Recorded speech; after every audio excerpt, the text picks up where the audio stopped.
नमस्कार दोस्तों, learning with के सर यूट्यूब चैनल के माध्यम से हम आपको वीडियो नंबर 2 प्रोवाइड कराने वाले हैं।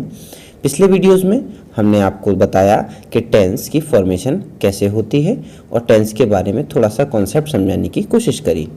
इस वीडियो लेक्चर में हम आपको लगभग 90% अप्रॉक्स पास पहुंचा देंगे कि टेंस बनाते कैसे हैं। कुछ जो एडिशनल जानकारी रह जाएगी वो हम अगले वीडियो में कवर अप करेंगे। तो चलिए दोस्तों, फिलहाल देख लेते हैं कि अभी तक हमने क्या क्या सीखा।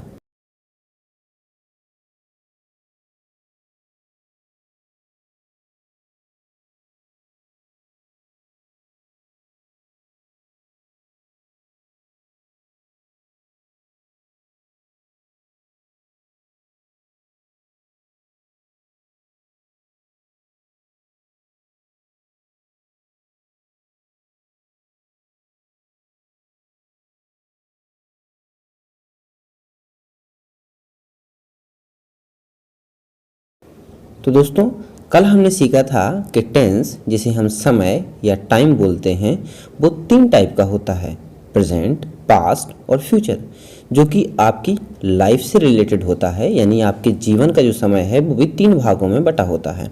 जो आप जीवन अभी जी रहे हैं वो आपका प्रेजेंट है, जो बीत चुका वो आपका पास्ट है और जो आपका आने वाला है वो आपका फ्यूचर है। इसे हम कुछ यूँ समझेंगे कि आपकी लाइफ जो है वो 3 भागों में बटी हुई है। जो चल रही है वो प्रेजेंट है, जो बीत चुकी है वो पास्ट है और जो आने वाली है वो फ्यूचर है।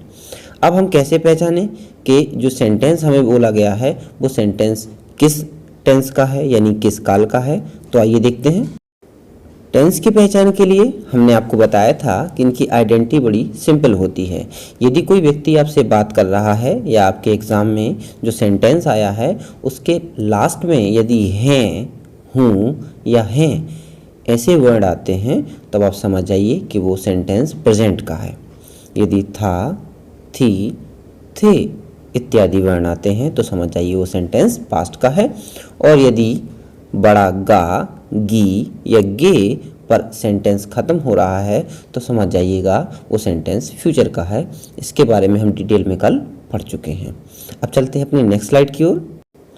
जैसा कि मैंने कल के सेंटेंस में आपको बताया था कि जो प्रेजेंट, पास्ट और फ्यूचर होते हैं, इनकी आइडेंटिटी समझने के बाद यदि हम ये इनकी आइडेंटिटी समझ पाते हैं कि सेंटेंस प्रेजेंट का है, पास्ट का है या फ्यूचर का है, तो इनकी आइडेंटिटी समझने के बाद हमें दूसरा स्टेप ये समझना है कि इन तीनों सेंटेंस प्रेजेंट, पास्ट और फ्यूचर के 4 और प्रकार होते हैं। यानी प्रेजेंट, पास्ट और फ्यूचर के 4 और प्रकार होते हैं जिन्हें हम इंडेफिनिट, कॉन्टिन्यूअस, परफेक्ट और परफेक्ट प्लस कॉन्टिन्यूअस के नाम से जानते हैं, जैसा कि आप इन स्लाइड्स में देख सकते हैं।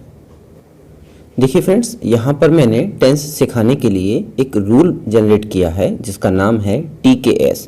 और इस रूल्स के माध्यम से मैं बहुत इजीली बच्चों को ये बता पाता हूँ कि टेंस को पहचानना, बनाना, फॉर्मेशन करना कितना ईजी होता है। तो देखिए ज़रा, TKS का मतलब क्या है। टी का मतलब होता है टेंस। सबसे पहला जो क्वेश्चन हमारे दिमाग में आना चाहिए कि ये पता होना चाहिए कि वो जो सेंटेंस व्यक्ति बोल रहा है या जो एग्ज़ाम में आया है वो है कौन सा। यानी कि 3 में से कोई एक, या तो प्रेजेंट, पास्ट या फ्यूचर। दूसरा जो हमारा क्वेश्चन होता है वो होता है काइंड पहचानो। यानी कि टेंस, प्रेजेंट, पास्ट और फ्यूचर पता कर लेने के बाद जो प्रेजेंट के 4, पास्ट के 4 और फ्यूचर के 4 और प्रकार होते हैं उनके बारे में पता करना कि वो इंडेफिनिट है, कॉन्टिन्यूअस है, परफेक्ट है या परफेक्ट प्लस कॉन्टिन्यूअस का है, ये पता करना होता है। और एस का मतलब होता है सेंटेंस। यदि हम टेंस पहचान लेते हैं, टेंस का काइंड पहचान लेते हैं और सेंटेंस जो कि 6 टाइप के होते हैं, जैसे कि आप देख पा रहे होंगे, सिंपल, नेगेटिव, इंटेरोगेटिव। सिंपल को कई नामों से जाना जाता है, simple, assertive, affirmative, positive, declarative, स्टेटमेंटेटिव, है ना। और दूसरा होता है नेगेटिव, तीसरा होता है इंटेरोगेटिव। इसी प्रकार ये सेंटेंस होते हैं। यदि हम TKS यानी टेंस, काइंड और सेंटेंस पहचान लेते हैं तो लगभग 95% आप टेंस बनाने की ओर बढ़ चुके होते हैं। तो आपको इस रूल्स को फॉलो ज़रूर करना है। यदि ये रूल्स आपको समझ में आ गया तो मेरा ऐसा पूरा यकीन है कि आज आप सेंटेंस बनाना स्टार्ट कर देंगे। तो चलिए देखते हैं। टेंस तो हम सीख चुके हैं कि टेंस हम कैसे बनाते हैं, यानी टेंस हम कैसे पहचानते हैं, प्रेजेंट, पास्ट या फ्यूचर की फॉर्मेशन क्या है। यदि है आता है तो वो प्रेजेंट है, था आता है तो वो पास्ट है, और गा गी गे में बात खत्म होती है तो फिर वह फ्यूचर का है। अब कैसे पता करें कि प्रेजेंट के 4 में से किसका है, पास्ट के 4 में से किसका है और फ्यूचर के 4 में से किसका है। यानी आज हम बात करेंगे काइंड के बारे में कि काइंड कैसे पहचानें। तो चलिए अगली स्लाइड के माध्यम से आपको समझाने की कोशिश करते हैं कि काइंड कैसे पहचानते हैं। देखिए दोस्तों, मेरे टेंस सिखाने के तरीके में मैं एक स्टोरी बनाकर चलता हूं जो बच्चों को शेयर करता हूं, और मैं अब यूट्यूब के माध्यम से आपको भी शेयर करने वाला हूं। मैं क्या करता हूं, मैं पहले ये बताता हूं आपको कि जो 3 टेंस थे उनको 3 भाई मान लीजिए। मान लीजिए कि टेंस 3 भाई हैं, प्रेजेंट, पास्ट और फ्यूचर, और तीनों भाइयों के 4-4 बेटे हैं, जिनमें पहले बेटे के 4 बेटों के नाम मैंने लिख रखे हैं। यानी पहला जो टेंस है अपना प्रेजेंट, उसके 4 बेटे इंडेफिनिट, कॉन्टिन्यूअस, परफेक्ट और परफेक्ट प्लस कॉन्टिन्यूअस। अब देखिए प्रेजेंट इंडेफिनिट जो है, कैसे पहचानेंगे कि ये प्रेजेंट इंडेफिनिट है, कैसे पहचानेंगे कि वो सेंटेंस जो दिया है वो पास्ट प्रेजेंट कॉन्टिन्यूअस का है या प्रेजेंट परफेक्ट का है या परफेक्ट कॉन्टिन्यूअस का है। तो उसकी आइडेंटिटी दी गई है। आइडेंटिटी बहुत ईजी है, केवल इन 4 आइडेंटिटीज़ को आप यदि पढ़ लेते हैं तो आपको पास्ट और फ्यूचर को पढ़ने की ज़रूरत नहीं रहती है। आइडेंटिटी कैसी है देखिएगा। अब आप इसमें देख पा रहे होंगे कि इंडेफिनिट, कॉन्टिन्यूअस, परफेक्ट और परफेक्ट प्लस कॉन्टिन्यूअस में मैंने सबके एंड में क्या लगाया हुआ है लगाया हुआ है।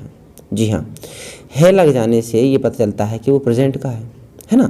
और प्रेजेंट का इंडेफिनिट जो है वो आइडेंटिटी लेकर चलता है ता, ती या ते, है ना। तो बड़ा ता, बड़ी ती या ते पर कोई सेंटेंस यदि एंड होता है, जैसे मैं कहूँ कि पूनम खजुराहो में रहती है। देखिए फ्रेंड्स, है पे मैंने बात खत्म की, तो है तो वो प्रेजेंट का है। अब प्रेजेंट के 4 में से कौन सा है, ती है, यानी है के पहले क्या लगा है, ती, यानी वो प्रेजेंट इंडेफिनिट का कहलाएगा। उसी प्रकार पूनम खजुराहो में रह रही है, तो रही है ये प्रेजेंट कॉन्टिन्यूअस की ओर बात करेगा। पूनम खजुराहो में रह चुकी है तो ये प्रेजेंट परफेक्ट की ओर। और यदि मैं ऐसा कहूँ कि पूनम कई वर्षों से खजुराहो में रह रही है, यानी रहा है, रही है, रहे हैं के साथ हम समय भी बोलें तो ये बात तय हो जाती है कि ये सेंटेंस कॉन्टिन्यूअस का नहीं, परफेक्ट कॉन्टिन्यूअस का है। अब देखिए फ्रेंड्स, कॉन्टिन्यूअस और परफेक्ट कॉन्टिन्यूअस में केवल एक ही अंतर है। कॉन्टिन्यूअस में और परफेक्ट कॉन्टिन्यूअस में केवल एक ही अंतर है, क्या है कि रहा, रही, रहे में बात खत्म हो तो ये कॉन्टिन्यूअस का है, पर रहा, रही, रहे के बाद समय भी आए तो ये परफेक्ट कॉन्टिन्यूअस का सेंटेंस कहलाता है। परफेक्ट कॉन्टिन्यूअस की जब हम फॉर्मेशन बनाते हैं तो 2 प्रकार के टाइम हमें देखने को मिलते हैं, जिसे हम सिंस या फॉर कहते हैं। सिंस को डेफिनेट टाइम कहते हैं और फॉर को इनडेफिनेट टाइम यानी अनिश्चित समय कहते हैं। अब इसके बारे में हमें डिटेल से समझना होगा कि निश्चित समय और अनिश्चित समय क्या होता है। फिर हम चलेंगे पास्ट और फ्यूचर की ओर। तो चलिए देख लेते हैं। डेफिनेट टाइम यानी कि निश्चित समय, यानी कि जब हम सिंस का यूज़ करेंगे, और आपको पता है कि सिंस या फॉर कहाँ यूज़ करना है, केवल परफेक्ट प्लस कॉन्टिन्यूअस सेंटेंसेस में। और प्रेजेंट, पास्ट और फ्यूचर इन सभी के चौथे बेटे का नाम है परफेक्ट प्लस कॉन्टिन्यूअस। कैसे लगाते हैं सिंस या फॉर, तो देखिएगा। यदि दिन के पहर का मतलब है सुबह, दोपहर, शाम, रात, ये वर्ड आते हैं तो आप लगाएंगे since morning, since afternoon, since evening, since night, ये निश्चित समय कहलाते हैं। बजे का समय आ जाए, मैं आपको 2 बजे से पढ़ा रहा हूँ, है ना, तो 2 बजे यानी 2 o'clock, 3 o'clock, 7 o'clock, 9 o'clock। महीने का नाम आ जाए, सिंस जुलाई, सिंस फरवरी, सिंस मई, सिंस जून। दिन का नाम आ जाए, since Monday, since Tuesday, since Sunday, है ना। साल का नाम आ जाए, सिंस 2000, सिंस 2007। तारीख आ जाए, सिंस 1 जनवरी 2021, सिंस 10 मई, 12 मई, 13 मई 21, है ना। तो आप इन सभी में एक चीज़ कॉमन देख पा रहे होंगे, यानी सिंस एक ऐसा डेफिनेट टाइम कहलाता है जिसमें आपको कंफर्म हो जाए। जैसे मैंने कहूँ कि अब मैं आपको 2012 से पढ़ा रहा हूँ, तो आपको पता है कि 2012 दुनिया में एक ही बार आएगी, उसके बाद 2012 दोबारा तो नहीं आएगी, तो हो जाता है डेफिनेट टाइम, है ना। और इनडेफिनेट टाइम की बात करें तो वहाँ आता है फॉर। अभी इनडेफिनेट टाइम कैसे होता है, जैसे मैं आपसे कहूँ कि मैं आपको 3 घंटों से पढ़ा रहा हूँ, तो 3 घंटे कौन से 3 घंटे बता सकते हो क्या कि कब से कब तक की बात चल रही है? नहीं बता सकते। मैं आपको बहुत लंबे समय से पढ़ा रहा हूँ, तो बता सकते हो क्या आप? नहीं बता सकते। यानी जब समय का कंफर्मेशन ना हो, यानी पीरियड ऑफ टाइम की बात करें, तो वहाँ आता है अनिश्चित समय यानी इनडेफिनेट समय, और वहाँ हम फॉर का यूज़ कहते हैं। एक एग्जाम्पल के माध्यम से समझिए। मैंने कहा मैं आपको 3 बजे से पढ़ा रहा हूँ, तो 3 बजे से पढ़ा रहा हूँ यानी परफेक्ट है कि 3 या तो रात के होंगे या दोपहर के होंगे, तो वो कन्फर्म है 3 बजे। मैं कहूँ कि आपको 3 घंटों से पढ़ा रहा हूँ, तो आप नहीं समझ सकते कि 3 घंटे आपने सुबह 6 से 9 पढ़ाया कि 9 से 12 पढ़ाया, नहीं पढ़ाया ना, तो आपको ये कन्फर्म नहीं होता, तो यहाँ पर आप फॉर का यूज़ करेंगे। प्रेजेंट के बारे में पढ़ लेने के बाद अब बारी आती है पास्ट की। पास्ट के भी प्रेजेंट जैसे ही 4 बेटे होते हैं, इंडेफिनेट, कॉन्टीन्यूअस और परफेक्ट, परफेक्ट प्लस कॉन्टीन्यूअस। देखिए फ्रेंड्स, टेंस में बहुत इंपॉर्टेंट है इस बात को नोटिस करना कि टेंस में बहुत सारी चीज़ें हैं जो कॉमन हैं। जैसे कि प्रेजेंट के 4 बेटे जो थे उनके नाम भी इंडेफिनेट, कॉन्टीन्यूअस, परफेक्ट और परफेक्ट कॉन्टीन्यूअस थे। पास्ट के भी 4 वही बेटे हैं और फ्यूचर के भी 4 वही बेटे हैं। फ़र्क सिर्फ इतना है कि प्रेजेंट के 4 बेटों के पीछे उनके पिताजी का नाम क्या है लगता है, और पास्ट के बेटों के पीछे उनके पिताजी का नाम था लगता है। उसी प्रकार फ्यूचर में जो उसकी मेन आइडेंटिटी है गा, वो लगती है। बाकी सारी पहचान वही है। देखिए वहाँ प्रेजेंट इंडेफिनिट में सेंटेंस एंड हो रहे थे ता, ती, ते, है पर, और यहाँ ता, ती, ते, था पर सेंटेंस क्या होगा? एंड होगा। सेंटेंस को आप जनून भाषा में भी समझ सकते हैं। जैसे मैं कहूँ कि बारिश हो रही है, तो बारिश अभी भी हो रही है, तो ये प्रेजेंट कॉन्टिन्यूस की ओर इशारा करेगा। मैं कहूँगा कि बारिश हो रही थी यानी बात बीत चुकी, तो ये पास्ट कॉन्टिन्यूस की ओर इशारा करेगी। आशा करते हैं आप समझ रहे होंगे। चलते हैं फ्यूचर की ओर। फ्यूचर के सेंटेंस में भी आप देख पा रहे होंगे कि इनकी आइडेंटिटी बहुत ही ईजी है। हर सेंटेंस के एंड में गा का जिक्र होगा। जैसे कि मैं कहूँगा कि मैं आपको पढ़ाऊँगा, यानी बात मैं अभी की नहीं कर रहा हूँ, मैं फ्यूचर की बात कर रहा हूँ, मैं पढ़ाऊँगा। कॉन्टिन्यूस में वही शब्द रहा, रही, रहे, और लास्ट में क्या होगा? होगा, होगी। मैं पढ़ा रहा हूँगा, मैं फ़ोन नहीं उठा पाया, मैं पढ़ा रहा हूँगा। वह खेल रही होगी, वे जा रहे होंगे। परफेक्ट में चुका, चुकी, चुके प्लस होगा, होगी, होगे, इतने सारे वर्ड आते हैं। परफेक्ट प्लस कॉन्टिन्यूस में बात आती है तो रहा होगा, रही होगी, रहे होंगे इत्यादि वर्ड आते हैं। तो देखिए फ्रेंड्स, प्रेजेंट, पास्ट और फ्यूचर के यदि आप क्रमशः नोट्स बनाते जाएंगे और फिर आप नोटिस करके देखेंगे तो ये देखेंगे कि केवल इनके पिताजी का नाम यानी प्रेजेंट, पास्ट और फ्यूचर की जो पहचान है ना, वो इनकी पहचानों के साथ केवल ऐड हो रही है। जैसे कि ता, ती, ते के साथ है लगा है तो प्रेजेंट इंडेफिनिट, उसी ता, ती, ते के साथ उनके पिताजी का नाम था लगा है तो पास्ट इंडेफिनिट। फ्यूचर के साथ गा, गी है ना। तो आप देख पा रहे होंगे ये बड़ा इजी है। यहाँ फ्यूचर परफेक्ट कॉन्टिन्यूस में मैंने समय लिखना भूल गया हूँ। आप समय जरूर लिख लीजिएगा, फिर आप बनना कहेंगे कि सर ने इसमें समय क्यों नहीं लगाया, क्या इसमें समय होता नहीं है क्या? तो बिल्कुल होता है, मैं लिखना भूल गया हूँ। तो अभी तक जो हमने पढ़ा वो ये पढ़ा कि टेंस 3 प्रकार के होते हैं, प्रेजेंट, पास्ट, फ्यूचर। एक टेंस के 4 बेटे हैं, indefinite, continuous, perfect, perfect plus continuous, और उनकी पहचान देखी कि कैसी होती है। तो रूल्स 3 थे, TKS यानी टेंस पहचानना है, फिर काइंड पहचानना है, और अब बारी आती है सेंटेंस पहचानने की। तो सेंटेंस पहचानना है। तो देखिए दोस्तों, सेंटेंस कितने प्रकार के होते हैं हम अपनी नेक्स्ट स्लाइड में देखते हैं। तो देखिए दोस्तों, जैसा कि आप स्लाइड में देख पा रहे होंगे कि टेंस जो सेंटेंसेस होते हैं वो मोस्टली 4 प्रकार के होते हैं। पहले टाइप के को बोलते हैं असर्टिव, इसे अफर्मेटिव, सिंपल, पॉजिटिव, डिक्लेरेटिव या स्टेटमेंटेटिव भी कहते हैं। तो वैसे तो सेंटेंस होते हैं 4 प्रकार के। पहला है असर्टिव यानी सिंपल सेंटेंस, और दूसरा टाइप कहलाता है इंटरोगेटिव जिसमें क्वेश्चन पूछा जाता है। तीसरा टाइप होता है ऑप्टेटिव यानी इच्छावाचक, और चौथा होता है एक्सक्लेमेटिव यानी विस्मयादि बोधक। मैं इन चारों के एग्जाम्पल आपके लिए सेट करता हूँ। जैसे मैं कहूँगा कि मैं छतरपुर में रहता हूँ, तो ये सेंटेंस कहलाएगा आपका असर्टिव। फिर मैं कहूँगा कि मैं छतरपुर में नहीं रहता हूँ, तो भी ये सेंटेंस असर्टिव ही कहलाएगा, बस इसमें क्या लग जाएगा, नॉट लग जाएगा, है ना। मैं छतरपुर में नहीं रहता हूँ, I do not live in Chhatarpur. Second type होता है इंटेरोगेटिव। इंटेरोगेटिव अकेला एक ऐसा टाइप है जिसमें 4 टाइप के सेंटेंस बनते हैं, जैसे interrogative, interrogative plus negative, dual interrogative और ड्यूल इंटेरोगेटिव प्लस नेगेटिव। इन 4 भागों में बांटा गया है।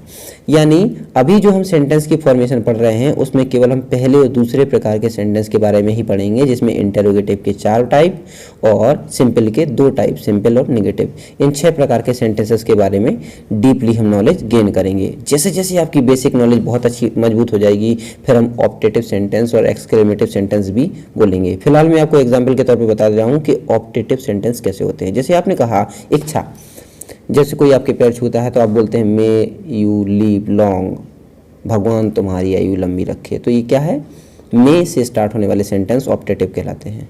ओ माई गॉड, इट्स ट्रेजिक।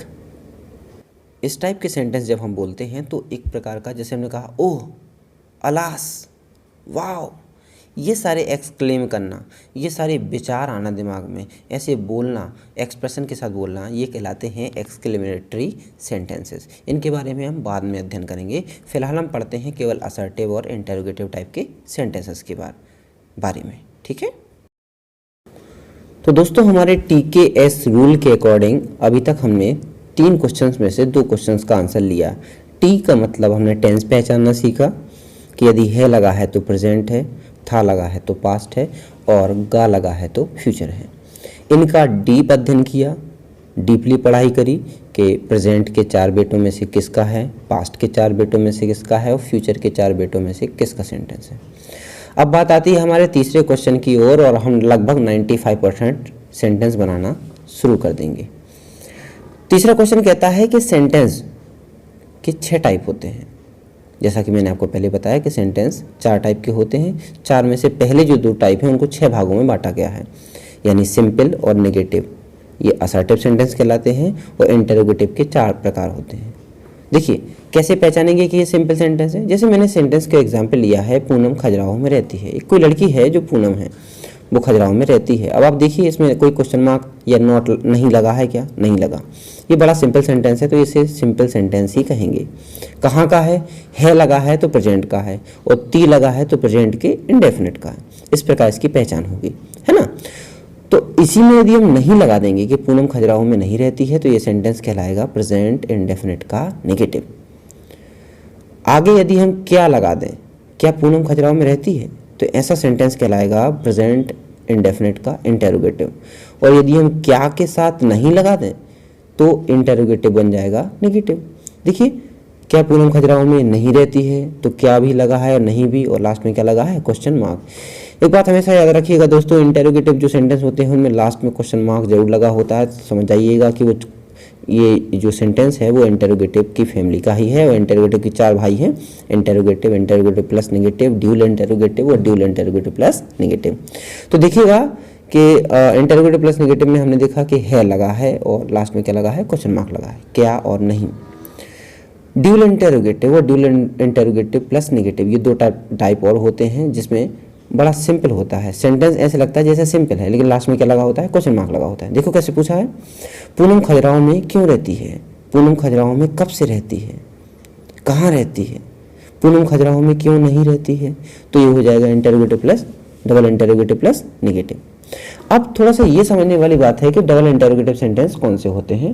तो नेक्स्ट स्लाइड की ओर चलिए, हम आपको बताते हैं कि डबल इंटेरोगेटिव सेंटेंस कैसे पहचानें कि ये इंटेरोगेटिव है कि डबल इंटेरोगेटिव है। देखिए, तो डबल इंटेरोगेटिव सेंटेंसेस की डेफिनेशन समझना या इनकी पहचान करना बहुत आसान है। देखिए कैसे लिखा है कि यदि कोई सेंटेंस यानी वाक्य के बीच में कब यानी व्हेन, क्यों यानी व्हाई, हाउ यानी कैसे, कहाँ माना वेयर, कौन यानी हु, व्हाट मीन्स क्या, किसे, किस पर, किस में, कितने लंबे समय बाद इत्यादि वर्ड आते हैं, इत्यादि सेंटेंस या वाक्य आते हैं, वर्ड आते हैं, शब्द आते हैं, तो आप समझ जाइएगा कि ऐसा सेंटेंस कहाँ का है, ये डबल इंटरोगेटिव का है। जैसे मैं आपसे कहूँ कि पूनम खजुराहो में कब से रहती है। अब देखिए पूनम खजुराहो में कब वर्ड आया, यानी ये डब्ल्यू से स्टार्ट बन रहा है, तो इसे डबल इंटरोगेटिव कहेंगे।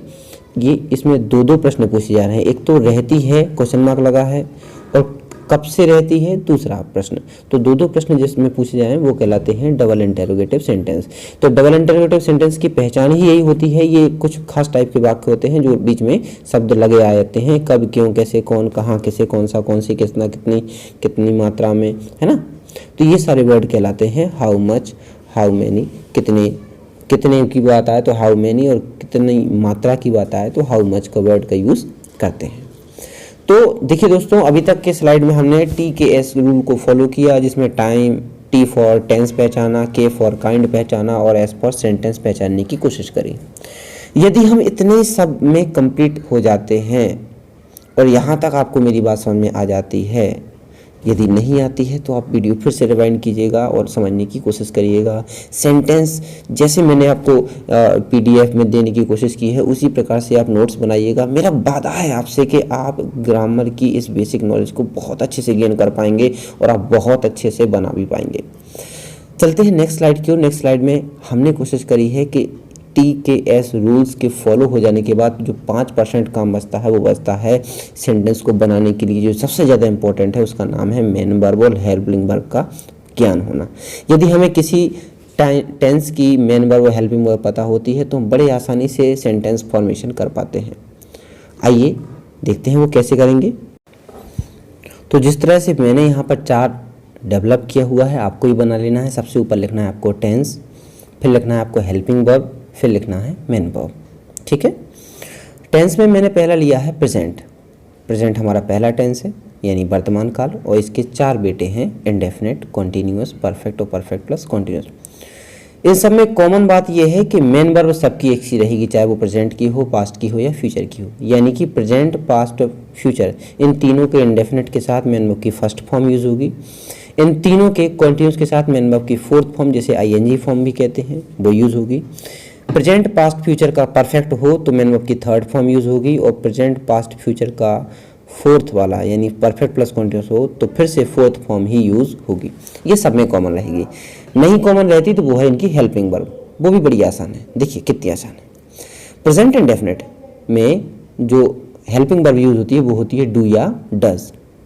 प्रेजेंट कॉन्टिन्यूअस में होती है is, are, am. Present perfect में हैज या हैव। और देखिएगा परफेक्ट प्लस कॉन्टिन्यूअस में फिर यही हैज हैव लग जाएगा, केवल क्या लगाना है आपको, बीन लगाना है। तो जो आपकी परफेक्ट की हेल्पिंग वर्ब होगी वही होगी परफेक्ट प्लस कॉन्टिन्यूअस की, बस इसमें लग जाती है बीन। इतना आपको याद रखना है ना। था ना कितना आसान। चलते हैं हम अपनी नेक्स्ट स्लाइड की ओर। इस स्लाइड में भी देखिए दोस्तों, मैंने यहाँ पे टेंस लिया हुआ है पास्ट। पास्ट के भी 4 बेटों के नाम लिखे रखे हैं, इंडेफिनिट, कॉन्टिन्यूअस, परफेक्ट और परफेक्ट प्लस कॉन्टिन्यूअस। और इंडेफिनिट की जो हेल्पिंग वर्ब है वो है डिड, कॉन्टिन्यूअस की जो हेल्पिंग वर्ब है वो है वॉज और वर, परफेक्ट की जो है वो है हैड, और परफेक्ट की फिर से हेल्पिंग वर्ब ले लेंगे, लगा देंगे बीन, तो बन जाएगी वो परफेक्ट प्लस कॉन्टिन्यूअस की हेल्पिंग वर्ब। बाकी मेन वर्ब के बारे में आपको पहले बता चुका हूँ कि किसी का भी इंडेफिनिट हो फर्स्ट फॉर्म लगती है, किसी का भी कॉन्टिन्यूअस हो फोर्थ फॉर्म लगती है, किसी का भी परफेक्ट हो थर्ड फॉर्म लगती है, और किसी का भी परफेक्ट प्लस कॉन्टिन्यूअस हो फिर से फोर्थ फॉर्म लगती है।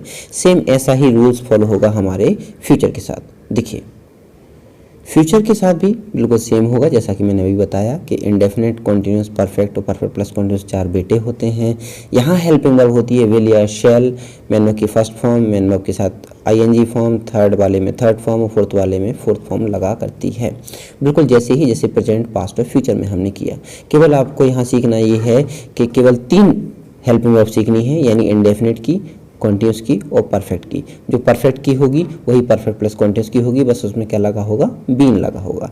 तो इस प्रकार आप चार्ट डेवलप कर लीजिए तो आपको पता चलेगा कि हमें मेन वर्ब किसी की याद नहीं करनी है, एक की याद कर ली तो हम पे सबकी बन जाएगी। यानी किसी का इंडेफिनिट हो तो फर्स्ट फॉर्म, किसी का कॉन्टिन्यूअस हो तो फोर्थ फॉर्म, किसी का परफेक्ट हो तो थर्ड फॉर्म, और चौथे नंबर पर हो यानी परफेक्ट प्लस कॉन्टिन्यूअस की हो तो फिर से फोर्थ फॉर्म लगाते हैं। इंडेफिनिट की आपको हेल्पिंग वर्ब, कॉन्टिन्यूस की हेल्पिंग वर्ब, परफेक्ट की हेल्पिंग वर्ब याद करनी है। जो परफेक्ट की हेल्पिंग वर्ब होगी वही परफेक्ट प्लस कॉन्टिन्यूस की हेल्पिंग वर्ब होगी, बस उसमें क्या लगा होगा, बीन लगा होगा।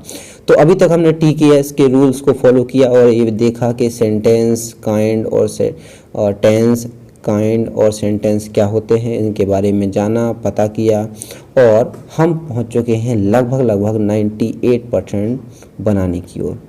अब हमें जो चाहिए वो है कुछ गोल्डन रूल हमें समझना होंगे, लेकिन उन गोल्डन रूल्स के पहले मैं आपका एक डाउट क्लियर करना चाहता हूँ, एक डिफरेंस जो बड़ा परेशान करता है लोगों को। देखिए इस स्लाइड में, अक्सर बच्चों को इस स्लाइड में जो मैं बताने की कोशिश कर रहा हूँ परेशानी आती है। होता क्या है कि जैसे यहाँ पे मैंने लिख रखा है आइडेंटिटी के रूप में कि यदि कोई सेंटेंस बड़ा आ, बड़ी ई, ए एड़ी या ऊन की मात्रा पर ख़त्म होता है तो वह सेंटेंस पास्ट इंडेफिनिट का कहलाता है।